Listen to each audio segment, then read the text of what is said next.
In the Manav framework for artificial intelligence proposed by PM Narendra Modi, what does the letter N represent? ఏదైతే ప్రధాని నరేంద్ర మోడీ గారు ప్రతిపాదించిన artificial intelligence కొరకు మానవ్ అనే ఫ్రేమ్వర్క్లో ఎన్ అనే అక్షరము దేనిని సూచిస్తుంది అని అడుగుతున్నారు.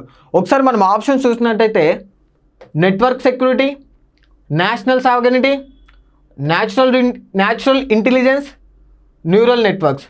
ఈ 4 ఆప్షన్స్లో ఏ ఒక్క ఆప్షను యొక్క ఎన్ లెటర్ని రిప్రజెంట్ చేస్తుంది అని అడుగుతున్నారు. ఒకసారి మనము మానవ్ అనే ఫ్రేమ్వర్క్ గురించి కనుక తెలుసుకున్నట్టయితే ఏదైతే ఇండియాకి సంబంధించినటువంటి డేటా అనేది బయటకు వెళ్లకుండా మన సావగనిటీ, మన సార్వభౌమత్వం అనేది ఉండాలి, ఆ యొక్క డేటా మీద మన ప్రజలకు హక్కు ఉండాలి అనే ఒక ముఖ్య ఉద్దేశంతో ఒక మానవ్ అనే ఫ్రేమ్వర్క్ని దాన్ని స్టార్ట్ చేయడం జరిగింది. ఏదైతే ఇండియాలో ప్రజెంట్ జరుగుతున్నటువంటి ఇండియా ఎక్స్పో ఏదైతే ఇంపాక్ట్ ఎక్స్పో ఏదైతే ఉంటుందో దాని యొక్క ముఖ్య ఉద్దేశం ఏంటి అంటే మీద సర్వ హక్కులు కూడా భారతదేశానికి చెందినటువంటి హక్కులే ఉండాలి, ఎటువంటి ఫారెన్ సంబంధించినటువంటి ప్లాట్ఫామ్స్ కూడా మనం యూజ్ చేయకూడదు అనే ఒక ముఖ్య ఉద్దేశంతో ఏదైతే ఇప్పుడు జరుగుతున్నటువంటి ఇండియా ఇంపాక్ట్ ఎక్స్పో అనేది జరుగుతూ ఉంటుంది. దాంట్లో కొన్ని లాంచెస్ అనేవి చేయడం జరిగింది. అందులో భాగంగా ప్రధాని మోడీ గారు ఒక ఫ్రేమ్వర్క్ పిలుపునిచ్చారు. ఆ ఫ్రేమ్వర్క్ పేరే మానవ్ గురించి మనం తెలుసుకుందాం. ఇప్పుడు ఈ యొక్క మానవ్ అనే దాంట్లో ఏదైతే ఎం అనే లెటర్ దేన్ని సూచిస్తుందో అంటే మోరల్ ఎథికల్ సిస్టమ్ అనే దాన్ని ఎం అనే లెటర్ సూచిస్తూ ఉంటుంది.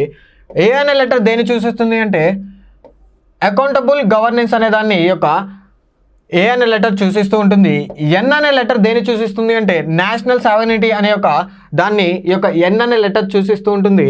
కమింగ్ టు ది ఏ అనే లెటర్ దేన్ని సూచిస్తుంది అంటే యాక్సెస్ మరియు ఇంక్లూజివిటీ అనే దాన్ని ఏ అనే లెటర్ సూచిస్తూ ఉంటుంది.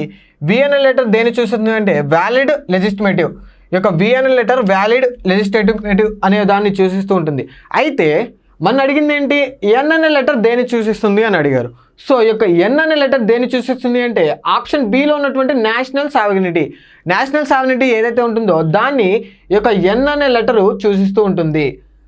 దీన్ని తెలుగులో ఏమంటారు అంటే జాతీయ సార్వభౌమాధికారము అనే దాన్ని అంటారు. సో క్వశ్చన్కి correct answer option B is the correct answer.